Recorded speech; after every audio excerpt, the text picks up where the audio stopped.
Hello, welcome to Circle Time, the Early Years podcast. I'm Glenn Denny. Now, I'm delighted to have a returning guest to the podcast. He's an author, trainer, play specialist, and the managing director of Inspired Children, working with vulnerable children across the UK. Plus, he's got a new book out. Welcome back to the podcast, Ben Kingston-Hughes. Brilliant. Thank you for having me. Great to be back. Oh, fantastic to have you back. It's always a pleasure to talk to somebody with the enthusiasm and like the joy of putting risk into play as well, which is just, it's wonderful. It needs to happen more. Oh, definitely. Yeah. I mean, that last safeguarding training I did, it was included as an example of emotional abuse. So overprotecting children was included as emotional abuse. And obviously that's an extreme case, but it's worth bearing in mind, isn't it, that we do as a society overprotect our children so much at the moment. And it's taken away a lot of the excitement of childhood, I feel. It really does. I mean, there is that saying about wrapping children in cotton wool, and you do find that, particularly in like the younger they are, and like there's various circumstances around why it happens, but it's so detrimental to children's ability to actually to self-regulate and to find their physical ability as well. I think the danger is that it's not that we're stopping dangerous stuff, because of course we don't want our children to be seriously injured. It's all the really safe stuff that we're stopping in the name of health and safety. That's the problem. Is it too early in the interview for a funny story about cotton wool? Never. Go for it. So we decided to do some publicity to raise awareness about risk and challenge with parents, and we actually got permission from the parents to get the children to dress up and to make posters, and one of them was a child wrapped up in cotton wool with the slogan, "Please don't wrap me in cotton wool." So this is all great. The photo shoot goes fab. The kid's loving it, loves being wrapped up in cotton wool. Unfortunately, we sellotaped it all around him like this, and he then fell over. But because he'd got the cotton wool around him, he couldn't use his arms to protect him. So got a massive nosebleed, which was obviously quite handy because he was covered in cotton wool. So we've injured a child literally by wrapping them up in cotton wool, and then had to explain to the parent why their child has a nosebleed because we had accidentally wrapped him slightly too tightly in cotton wool. So I'll never forget that. Whenever somebody says cotton wool now, my brain goes instantly back to this poor child with a nosebleed. But there you go. It just proves that wrapping a child in wool is actually more dangerous. It certainly is, yes. So you've got a new book.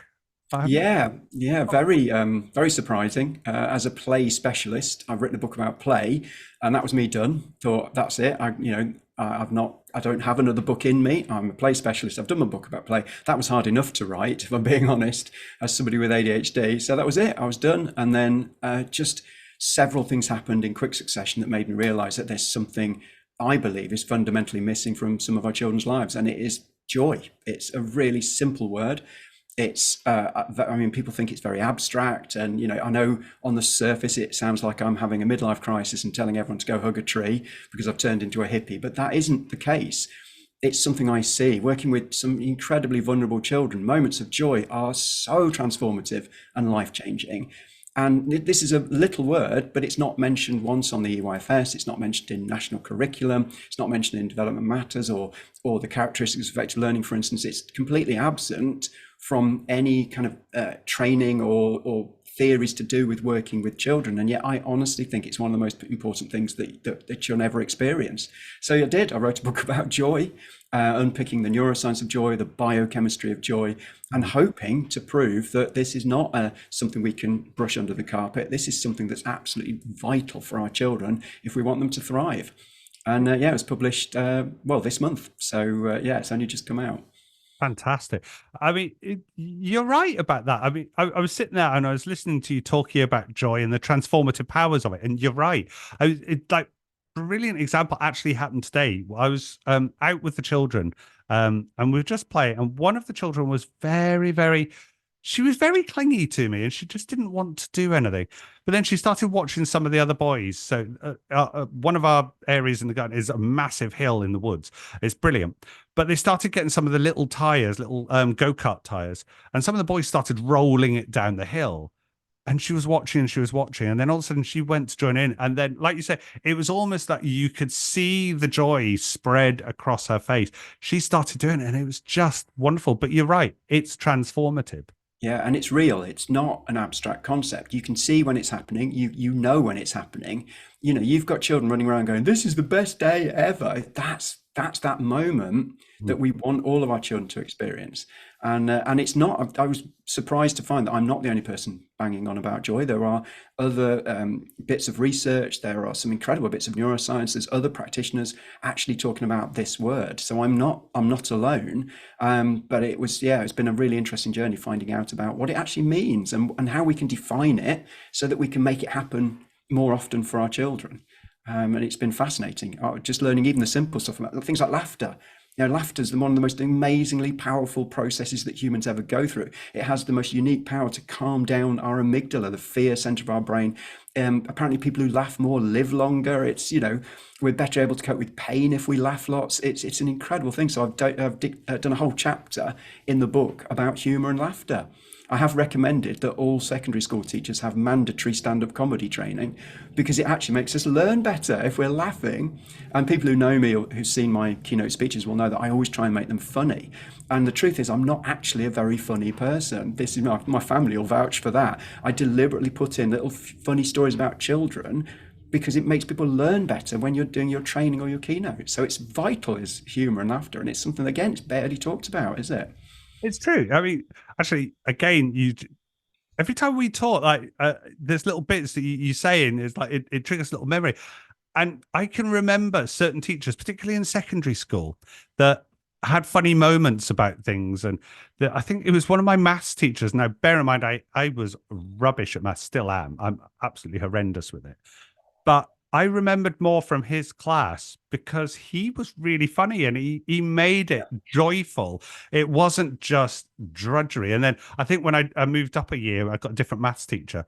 It went back to being drudgery because Yeah, not the same teacher. And yeah, it definitely is. It's like you also find it as well, particularly in early year settings as well. If the practitioner is just dragging their feet and they don't yeah, want to be there, and the children gravitate away. It's almost like this yeah. practitioner has then got this force field of doom, and the Yeah, and it affects the whole room as well yeah, sometimes as well. Yeah, yeah.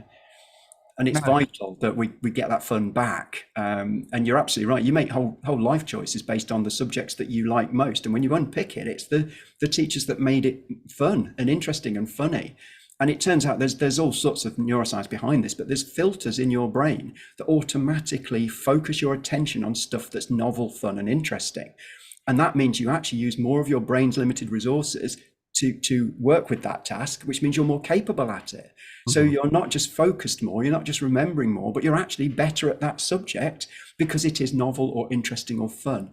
And this is backed up by numerous neuroscience studies. So it's not new, it's not rocket science. mhm. And yet we still have a situation in some schools where we've got children sat listening to a teacher and they're disengaging because it's not fun, it's not interesting, and it's certainly not funny.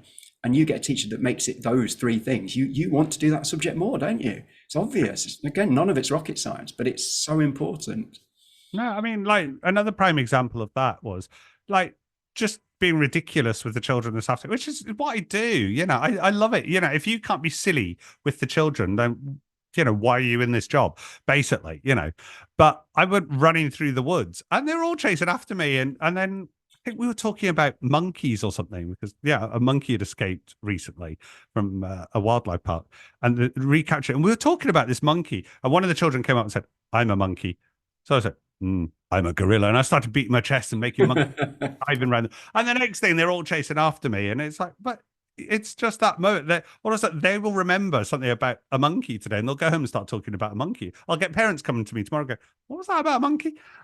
Yeah, and are you secretly a gorilla? I've got this image of you now beating your chest. Yeah, the alpha monkey in the I went on That, holiday a couple of years ago, and I can't even remember where it was, but we went to a monkey world or monkey sanctuary, which was right next to one of the biggest tank museums in the country. It's down south somewhere, and that worried me slightly because now if you've got monkeys escaping, they've got access to high tech weaponry just a few miles away. This is monkey Armageddon just waiting to happen, isn't it? It's like monkeys are bad enough, but monkeys in tanks are terrifying. So yeah. So I I just, think I've just realised we've just moved from the joy of play to all of a sudden monkeys are taking over. if you can't do a podcast with Monkey Armageddon in it, what can you do? So Quite right. I mean, I think we've just got the new title for this podcast, but but that's the thing though as well. It's finding those moments through the day, isn't it? You yeah. can have fun. You as well. Do you think that here's a question for you? Do you think that some adults, even though they've joined the world of play work or they've joined the world of nursery or childcare or whatever, do you think some adults are still very hesitant to be silly, to be joyful at what they do? Yeah, and I think it's getting worse. I think there's a stigma to it where being silly is seen as, well, silly, obviously. Mm. And we talked to a lot of parents, for instance, who were saying that they don't feel comfortable doing that kind of play with their children. That's understandable. But I do work with I do a lot of training for nursery staff and play workers and even youth workers, and they're telling me the same thing. And they're very good at the supervisory bit of the standing and making sure those children are safe and knowing all the procedures. But actually, what I love to see is that member of staff just giving that moment of joy. And it's really critical as well. Some of the groups of children we work with, one of my staff a few years ago, she used to dress up in skin tight yellow lycra. And it was a sight to behold. And I'm not being rude about this. She'd admit that herself, but she'd do that and become Banana Lady. And those children, and there were children who would not speak to any other adult in their life because they had had so much fear and abuse from adults that they were terrified of all adults. But they would follow Banana Lady around like Peter Pan, with the Lost Boys Hmm. following her. And they absolutely loved her because she just didn't care. She didn't care how ridiculous. I mean, why we didn't provide it for her. That was her own skin tight yellow lycra bodysuit, but that's what it's all about. And actually, I think if the people who are reluctant realize just how powerful it can be, because the children I work with have had it up to here with the boring adults. They've had enough of the mean adults, the disinterested adults, and especially the abusive adults. I think one of the most powerful things my staff ever do is just to be that fun adult again, to give that little bit of joy to a child that's had all the joy taken away from them. And it's especially difficult if the children's behavior can be challenging, because it'd be lovely to think that vulnerable children are all really quiet and withdrawn, but that's not true. Some of our most vulnerable children show their vulnerability in their negative behavior. If you can still be fun and joyful with those children, then that's when it gets truly life changing. And I've seen that so many times, with my staff just being genuinely silly, but getting through to children that nobody else has been able to. So yeah, I think we all need to be a bit more silly and fun. And we get all the benefits, the biochemistry of joy ourselves then as well, and it improves our own mental health. So it's a win-win. Definitely. It's interesting. You were talking about like how transformative it can be for like vulnerable and deprived children. Yeah. Like it really can't it? Because they have literally that. So I work with children that have, let's face it, they've got nice stable homes and everything else, but then on the flip side, you're working with families and groups of children that haven't got the same opportunities. And No. they do you feel it's they almost need that element of joy, that element of fun, that element of silliness a lot more? I suppose that's yes and no, in that, yeah, of course they need it. And it is one of the ways we work with children all the time to help give them something that maybe they've not had at any other point in their life. But life is hard regardless of your social demographic. And actually, the more well off families are finding less time to spend with their children because they're working more. And actually, the joy can easily leave those children's lives as well.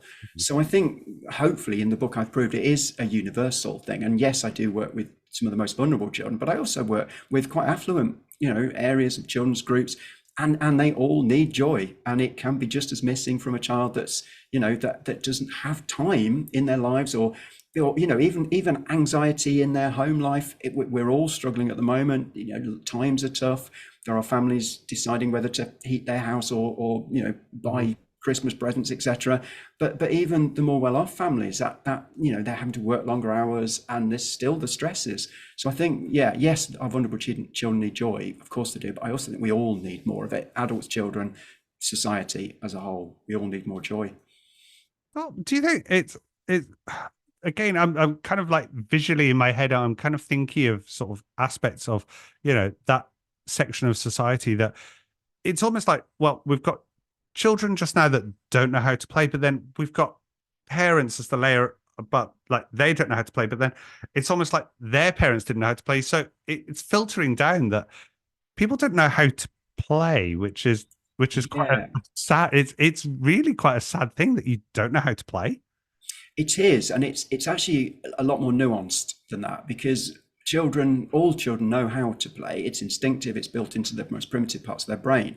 It's almost, it's not that they don't know how to. It's that they've lost permission to, if that Mm, makes sense. yeah. So given permission and given playful adults around them, they get it back really quickly. It's not like that they're not knowing what to do. It's that they don't know they're allowed to do that, or that they haven't yet had those behaviors modeled in the home, for instance. So we do a lot of sessions, as I've said, with vulnerable children, but we also do mainstream play schemes. Every so often I'll get a phone call and say, oh, things have gone a bit stale. Can your team come along and just do some stuff? And schools do that as well. And I bring in a big load of loose parts resources and I dump them in the middle of the playground. And every time somebody will say, are you not going to tell them what to do? And I say, no, you don't have to, because my staff are playing. They're joining in. They're being silly. They're not leading the play. They're not taking it over and making it about themselves. They're just being playful. And then suddenly you'll see children, absolutely fully engaged in those resources, doing all sorts of things. So yeah, it is a difficult one. It's almost like we're second generation play deprived, aren't we? We've got adults that didn't have the level of play that they might have needed when they were young. They now have children, and so yeah, we all need, well, permission to just take the cushions off the sofa and make a den once in a while. And I think that's what's missing. It's that permission to play in households. So yeah, It's interesting you say that, and I think I'm kind of looking at it from the perspective of, I mean, I didn't grow up in an affluent household, but I grew up in a house where, I was given permission to play. I was 16 years old and I was still playing with Lego. You know, yeah. so what? I can play with. In fact, no, in fact, I think I was older than 16. I was still playing with Lego. I'll still play with it now, I was going but to say, I bet you still play with Lego given half a chance. I have a box of it on the shelf over there. I'm not going to lie. I do actually have a box in here. But yeah, I mean, we did silly things as a family that yeah, we used to have like indoor picnics and things like that. And yeah, we would make, blanket forts and stuff like that. But it I just find it, I suppose for me, it's just, but bewildering's not quite, it's maybe too strong a word, but it's just, how can you not want to play? Like it's just so strange. I really do find that strange. But is that just the way society, in certain areas of society, have become that? You know, I don't know. It's strange for me as somebody that's always had play in his life. Yeah, I think from being inside the industry, it's very difficult to look out and see because Mhm. we get training. We do courses on how to interact with children. We know how important play is. I wrote a whole book about it. We know that it's neurologically incredibly sound. But if you actually think about people who don't work with children, there's very little information out there. There's not massive documentaries on how important play is. There's the odd one or two, but Mhm. on your antenatal training, you're taught how to, bathe bath a baby, change their nappy, all of that stuff. But it's very rare that the trainer will talk about play and how it builds the child's brain. They don't say the really important stuff. So it's easy to kind of blame parents, I suppose, and society, but actually it's just the priorities. I Mhm. saw a little boy running up to nursery with his hood on his head like Batman, and the mum shouted, "Get that off your head, you'll mess your hair up." And it would be easy to blame the parent, but you can't, because nobody's told that parent that play that child is engaging in, that imaginative play, lighting up that child's brain like a firework display. It's not, she just doesn't know. And I Yeah. think it's up to us to perhaps be more proactive in educating the people in the wider community, not just our staff, but our parents and our, and other people in the community, just how important play is. Mhm. Um, so yeah, It is, yeah. I mean, it's that bit as well. Like, so, doing little events and things, where you, not little events, some of your events are quite big, but it's that bit where you're getting out and you're role modeling it on a big scale, aren't you? yeah, we did an adoption activity day just before Christmas, Mhm. um, and we got an email about it. And the Quorum Adoption, who managed the events, just said the theme is Winter Wonderland. We're not going to say the C word.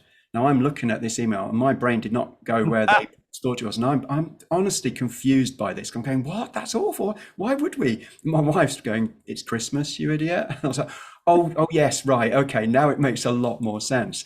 But we did this event, and basically, children that are up for adoption come and play, and we have a brilliant time, just a party for children. Our remit is purely play. We don't have any remit for adoption or social work. But at the same events, adopters get to subtly and tactfully join in, and that's when they meet the real child. They're not meeting like a scary medical term on a profile, like the child that's got ADHD or Down syndrome or whatever. They meet a real child. And if you're sat in a den making a magic potion with a little girl with Down syndrome, you bond with the real child. So they're lovely events. But this one we did at Christmas, the children ran in with no hesitation, and it was like water flowing into the cracks, if that makes sense. It Yeah. was like we've got loads of stuff set up. We've got dinosaurs, we've got dens, we've got potions, but they just spread out and were instantly playing, and that doesn't always happen. Mhm. Quite often with very vulnerable children, you'll see that initial hesitation. The first half an hour can be quite slow, and it takes us a lot of time to just help those children to feel calm enough to and safe enough to play. But this one, not at all. So we had a meeting the next week to discuss why.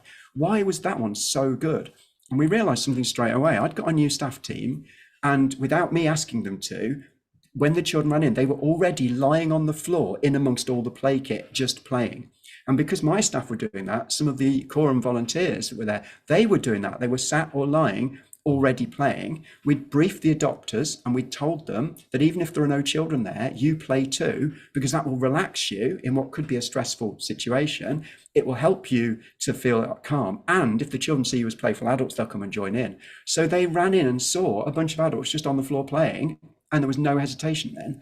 And I think it's a massive difference, isn't it, between being stood around with your arms folded or actually showcasing and modeling joy in the play stuff. And they've got giant Lego as well, you'll be pleased to know. So Lego bricks about this big, which, which that size didn't work on a podcast, but imagine about 10-inch bricks, or maybe 8, and you can make huge house building, whatever, out of giant Lego. So we do like doing that. Next time you're having a play event, I'm coming. No, I was thinking about that. It's like, yeah, you were saying about your staff and the quorum staff being there and like playing. It was almost like that was that instant visual cue with Yeah, permission to play. As soon as you let the children in, they were like, oh, we can play because they're playing. Great, let's yeah, do this. Yeah. yeah. Yeah, and it's instant, and it was one of those ones where we're thinking we've got to recreate that. And I know that's not always going to happen, because there are children who, with the best will in the world, are so scared of grown-ups that it is going to take them time to realise that we're harmless, that we're not going to hurt them, we're actually going to help them play. But this one event, it was honestly water into the cracks, perfect. It was just a lovely moment to see.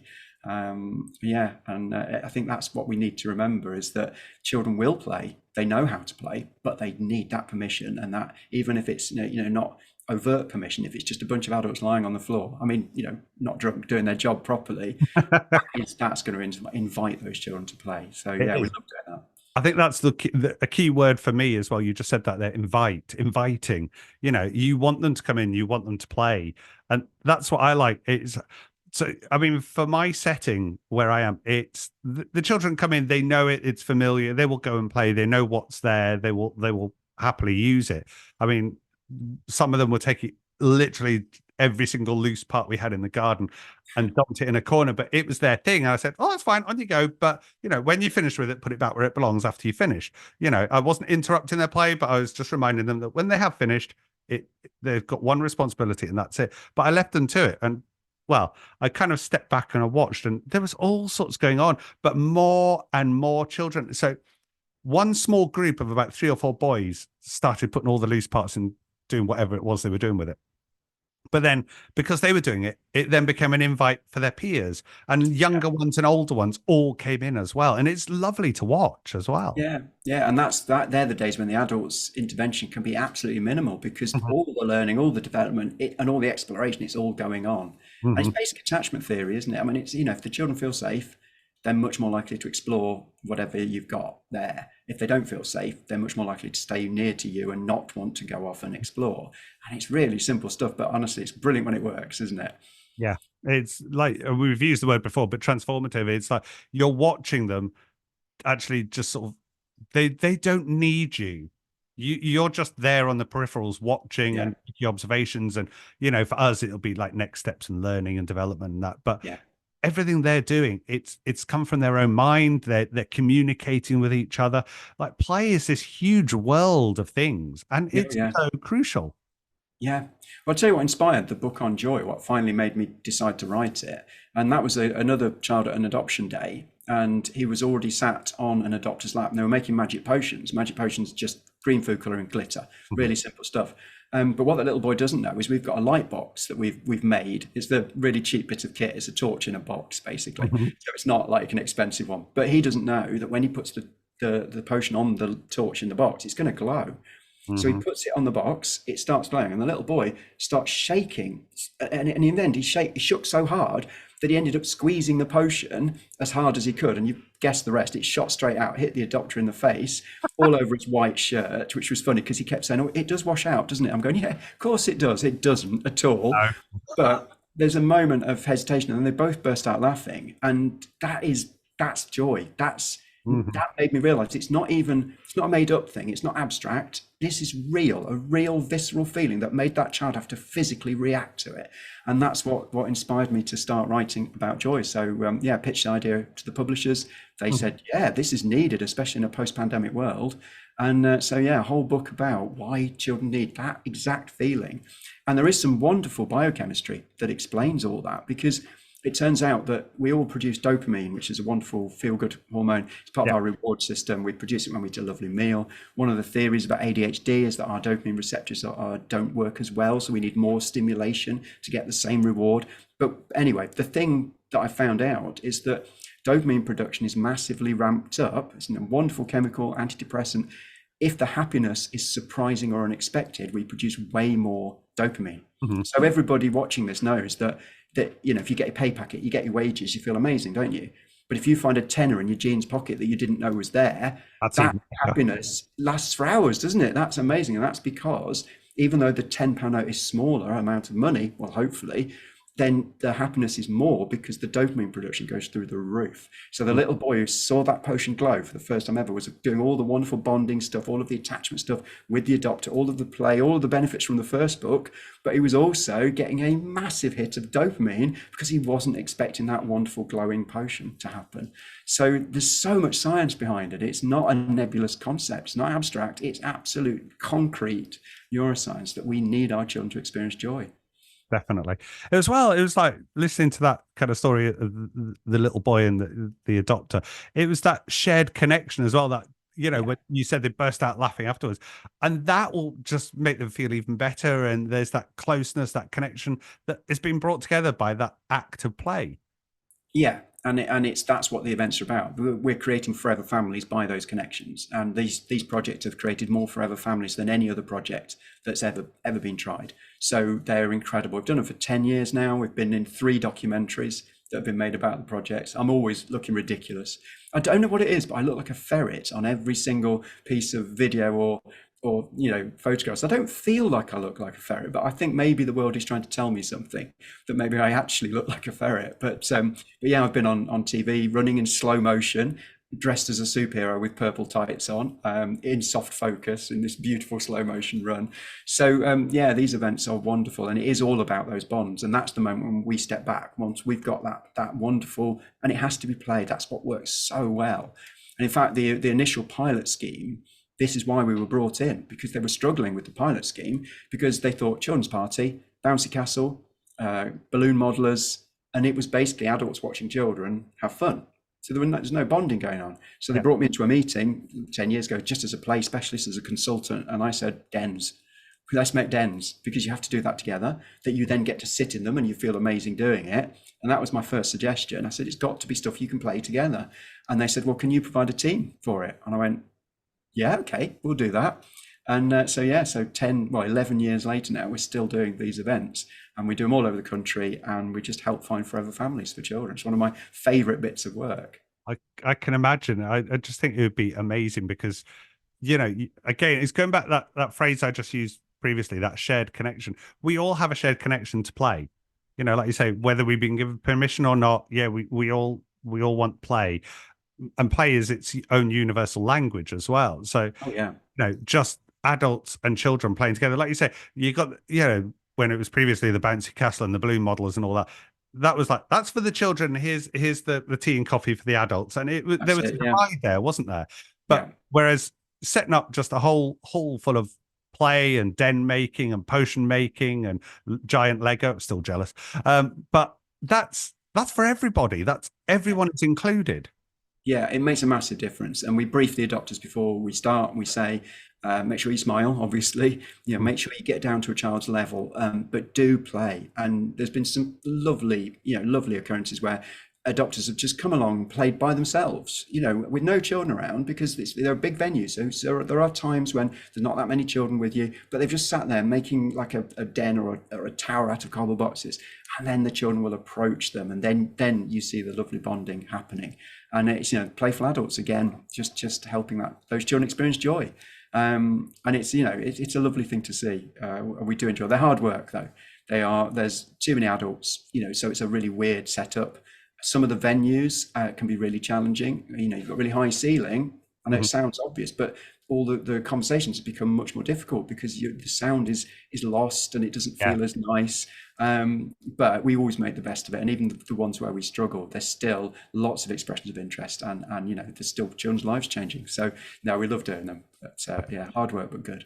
Life changing, as you say. Now, Ben, the new book, where can people get it? Oh, Because anywhere. So yeah, I anywhere, mean, everywhere. obviously on Amazon and other bookstores, any online bookshops you can get it from. Larger Waterstones, I believe, stock it. Well, they certainly stock the playbook because I got an email from somebody in Waterstones in Edinburgh who said, "I've just bought your book." And they didn't even work with children. They just liked the look of the cover. I mean, they were a psychologist, so they knew what they were looking for. It was But relevant, yes.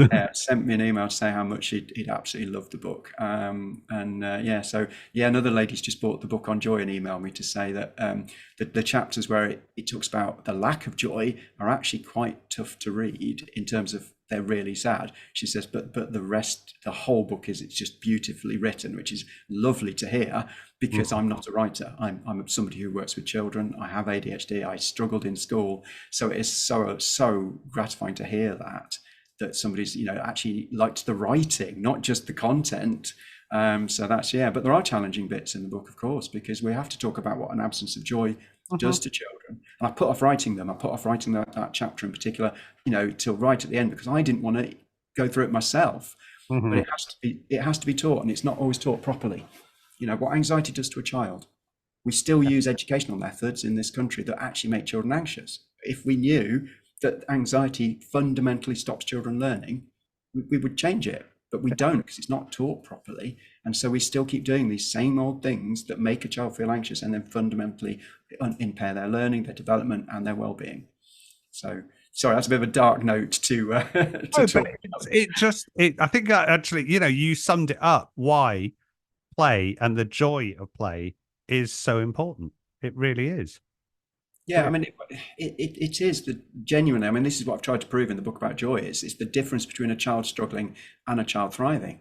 Mhm. And if it's a simple equation, everybody can be aware of it. It's if a child has more positive experiences in their life than negative, they've got a higher chance of thriving. Not rocket science, but Mhm. if that child has more negative experiences than positive, they've got a much higher chance of struggling with life.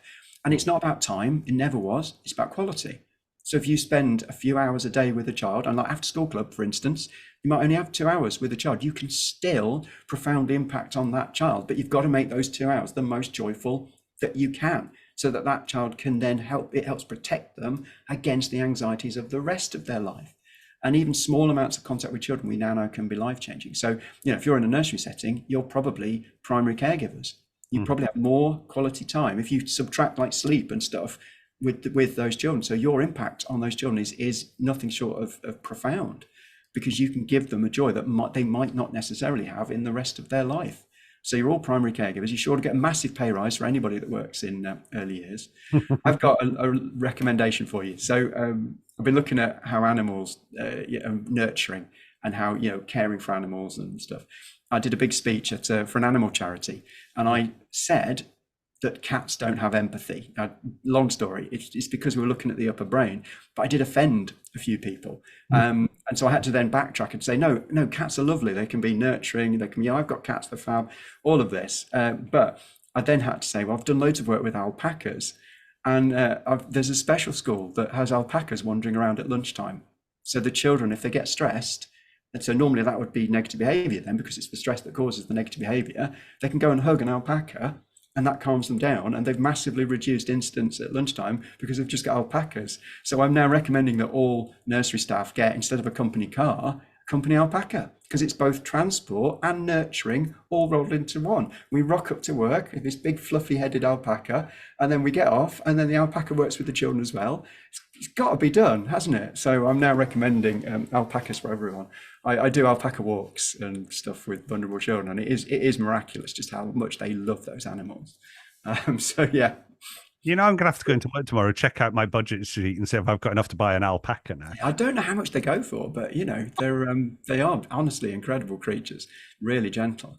I mean, what's interesting about that story is that there is another school that I've worked in that's a mainstream school, and they've got behavioural issues at lunchtime, and their solution, because the head teacher realised that a lot of the behavioural issues were at the end of lunchtime, the last 10 minutes, they've just cut short the lunchtime by 10 minutes. That was their solution. And that's not solving anything, because that's not how time works. You've still got a last 10 minutes. All you've done is make those children feel that little bit more rubbish. And unfortunately, that's the difference, isn't it? That's mainstream school trying to cope with behaviour by treating the symptoms, whereas the special school is treating the cause, which is children being stressed, by giving them alpaca access. That's a weird phrase, alpaca access. We need that on t-shirts. Yeah, I think so. I think that needs to be our new phrase. Well, Ben, time is against us, but thank you so much. The joy of play is definitely something that needs to be universal. So thank you so much. It's been brilliant to talk to you again. That's always a pleasure. Thanks. Brilliant. Ben Kingston-Hughes, thank you.